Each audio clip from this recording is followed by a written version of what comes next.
this case when a woman was found shot to death in a wooded area in Orlando. What was so unusual was that the killer did something to make sure that the body would be found.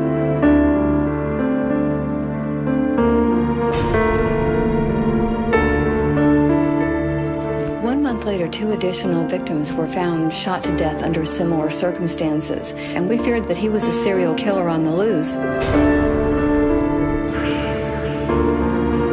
We felt that he was dangerous, and we needed to stop him before he killed again. 10:15 a.m. On the outskirts of Orlando, Florida, Chris Petsuch stumbles on a strange sight. I was down there walking my dog, and over there I saw something that looked like a mannequin. But when his dog leads him closer, Chris realizes he's found something else entirely. When I came to see what it wasn't a mannequin.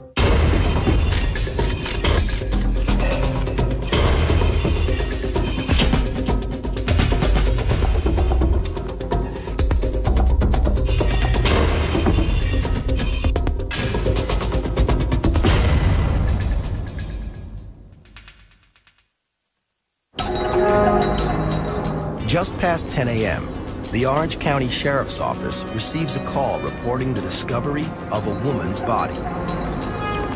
Deputy Joe Toporek responds to the scene. On the day the body was found, we were dispatched out after receiving a 911 hang-up from an individual said he found a body. There was a large pile of brush here. The body was on the other side of the pile of brush. Couldn't see it as you were coming up. She was laying flat on her back in a provocative position, totally nude. There was no way to positively ID her at that time. She appeared to have been laying there for a while. Officers scour the area for clues and find something strange. Behind this tree over here, we found her clothes neatly folded, shoes on top, and on the ground, you could see an outline of what appeared to be her body, like she had been laying there for a while. This means someone had moved the body from the trees out onto the road. A bizarre and risky move. And when technicians arrive to examine the body, they find another puzzling clue. The only thing that was on her body at the time was a piece of wire wrapped around one of her ankles with a metal tag on it. When that tag was turned over, it had the first name of Patricia on it. The tag also has an address. Obviously, the killer wanted the victim to be identified. But why? 40-year-old Patricia Logan, a divorced mother of 2, had fallen on hard times and recently turned to prostitution. But who would want her dead?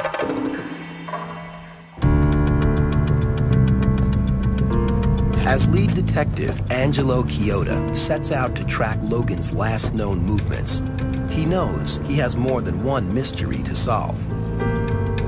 Using the address that was on the tag we found on her body, we came to the boarding house here at South Washington Street, and she lived up on the 2nd floor. We interviewed the witnesses there, and they confirmed by looking at her photograph that she had been staying there with her boyfriend.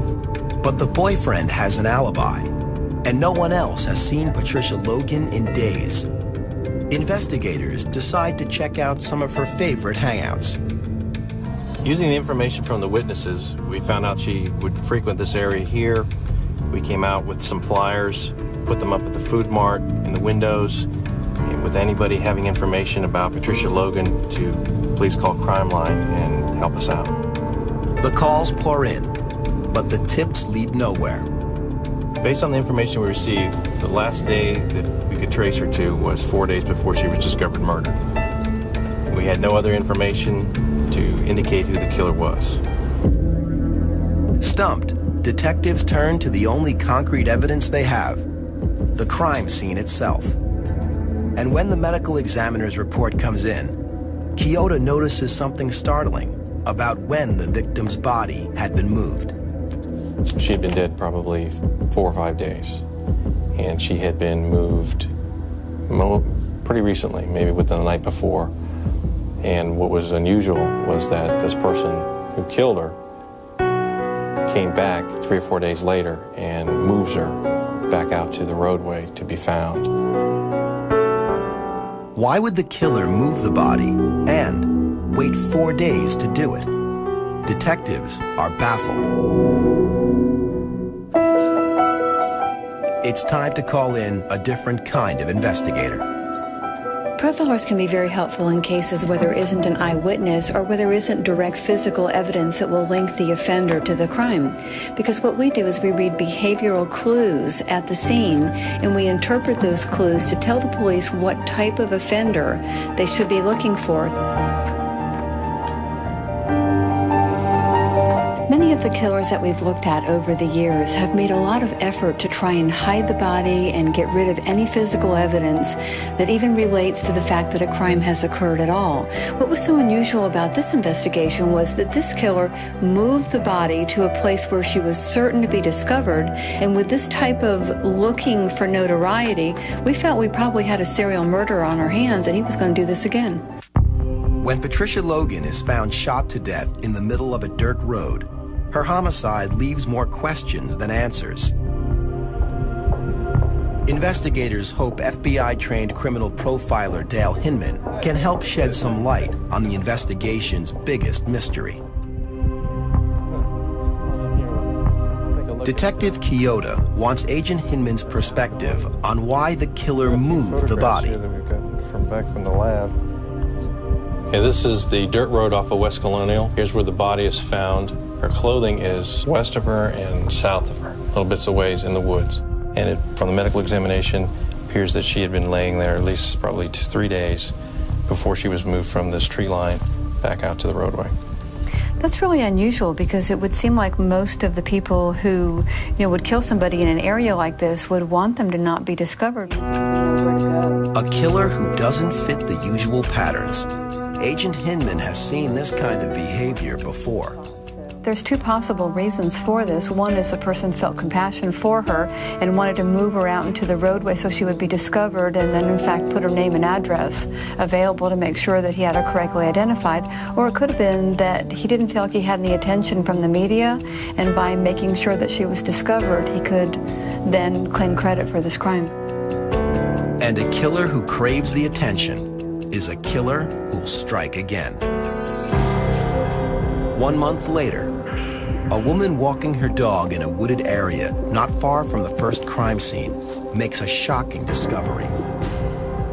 22-year-old Mary Ann Vopel and 28-year-old Stephanie Singleton are both found shot to death and posed in the woods. Like the first victim, the women both work as prostitutes, and the scenario is eerily familiar.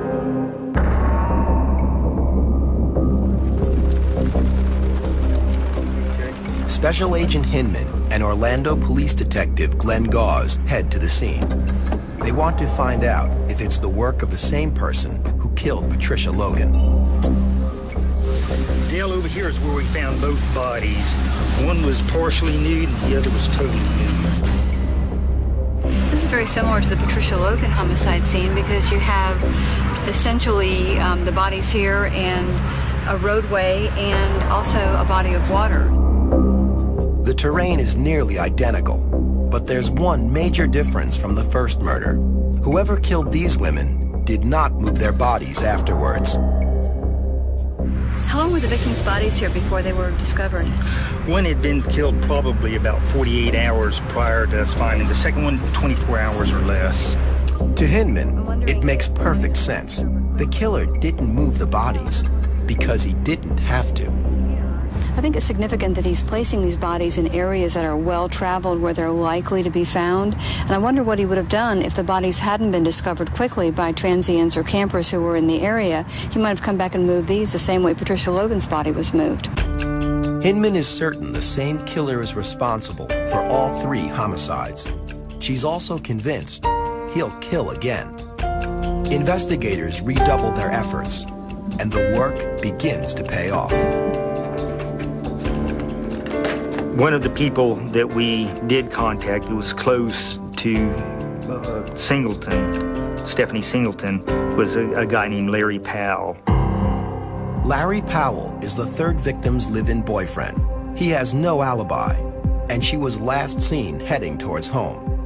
Investigators ask Powell if he'll submit to a new kind of lie detector test, and he says yes.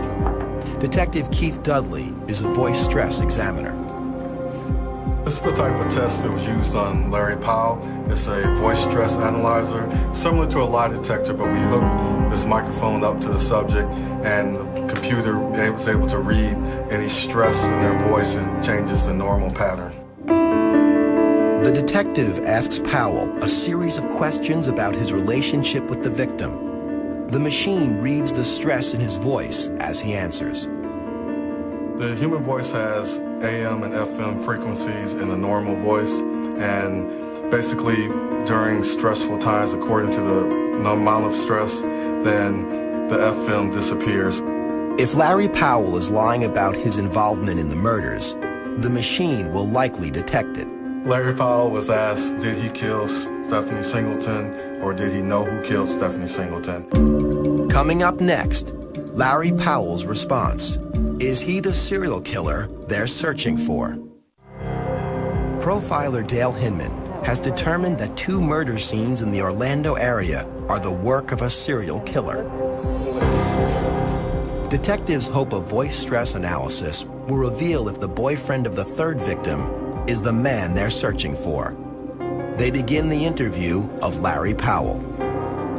See, this one asks his name, and there's no deception in it. This one started to block off because we asked him a question and asked him to lie on, and it started to block. It went from the AM and FM in this one, frequencies in this one, to just the AM in this one. With the standard established, it's time for the critical questions. Larry Powell was asked, did he kill Stephanie Singleton, or did he know who killed Stephanie Singleton? And his responses were no, and there was no deception shown on his charts. According to the machine, Larry Powell is telling the truth. He drops to the bottom of the suspect list. Investigators turn once again to criminal profiler Dale Hinman. Many people see violent crime as being on a continuum, that once a person starts committing crimes, they commit the same crime over and over, but they get worse each time, when in fact that sometimes is not true. So in this investigation, we thought it might be important to look at victims that may have survived being attacked under similar circumstances. Hinman advises investigators to look for other prostitutes who have been shot recently. Maybe they can find a connection. The strategy works. 29-year-old Yolanda Niels had been shot in the face just 4 days before the first victim was found. She was standing just off the street in a wooded lot when an unknown man attacked her. I looked to the right because a car was coming up the road. And before I turned to look back, wow, he shot me. Well, I fell to the ground. I stumbled and I ran and I fell. Pow, he shot at me. I ran and I fell. Pow, he shot at me. It was my last fall when I got up. Click, click, no more bullets in the gun. Yolanda stumbles into the street where a passerby calls for help. I was sitting in the middle of the road and I had said, Lord, I know I'm wrong for what I'm doing, but please, if I live, let me remember who this guy is so I can get him for what he done to me. Please don't let me forget. Is it possible the man who shot Yolanda Niels is the serial killer investigators are searching for? There's only one way to find out. Agent Hinman and homicide detectives Angelo Chioda and Glenn Gauze head to the crime scene. This is where Yolanda Niels was shot. She was shot in the woods over here, ran down Wallace to Turkey Lake, and at the intersection, she collapsed and the ambulance was called. Let's look at where these are on this map. So the first crime that we have reported to us is Patricia Logan, and the next one that we consider is Singleton and Vopel, and so now this recent crime is Miss Niels at this location. What we're looking at here is really essentially a relatively small triangle of events. It's over here in the woods. So far, the similarities between the 3 scenes are striking, but Hinman wants to be sure. Right. Right over here is where she was shot. She got shot in the face, fell down, then ran up to the roadway. You know what strikes me about these three different scenes is they're basically all the same. You have a body of water right here, a bunch of trees around it, and a very major roadway right in the vicinity of all three of these crimes. Actually, if we had all these crime scene pictures out of this notebook and if someone was to stumble and drop them on the ground, I think it's unlikely we'd be able to put them all back in the actual crime scene order, because you're essentially at the same crime scene over and over again. You're right. Agent Hinman has seen everything she needs to. She's convinced the three crimes are all related. The man who shot Yolanda Niels is the serial killer they're looking for. And with the surviving victim to interview, the killer may soon have a face. We're not interested in the hair or the age or anything like that, just the overall shape. Composite artist Steve Fusco asked Yolanda to pick out her attacker's features one by one. Okay, you said he was about 40 years old. Yes. Okay, so we're gonna give him some lines. Sculpting. Feature by feature, the killer's face emerges. How close is this on a 1 to 10 scale? It's a 9. They look exactly like him. Finally, Orlando's serial killer has a face. Now, they just have to find him. Coming up next, investigators discover another victim. Will this case provide the final clue to the serial killer's identity? Surviving victim Yolanda Niels has provided police with a composite sketch of the serial killer they're looking for. Now, it's time to enlist the public's help. We all felt it was so important to release the composite sketch to the media because we felt that this individual had ties to this community and that he remained in the Orlando area. And the more people that saw the composite, the better, because certainly somebody was going to recognize him and call in a tip. The tactic works. Police get a call from a woman named Tracy Adams, who says she was also shot by the man in the composite drawing. 1 month earlier, Tracy was standing on the side of the road when a man drove up and shot her in the arm. Tracy survived the attack, but couldn't identify the shooter until the police sketch jogged her memory. And Tracy has a piece of information that could break the case wide open. Tracy then, at one point there, was with her husband and her daughter at a meat market when she saw the person that shot her and recognized the car, and she got the tag number. Police traced the license plate to a man named Frederick Cox. Detectives create a photo lineup and show it to the surviving victims. Both identify Cox without hesitation. Officers can now obtain a search warrant for Cox's car.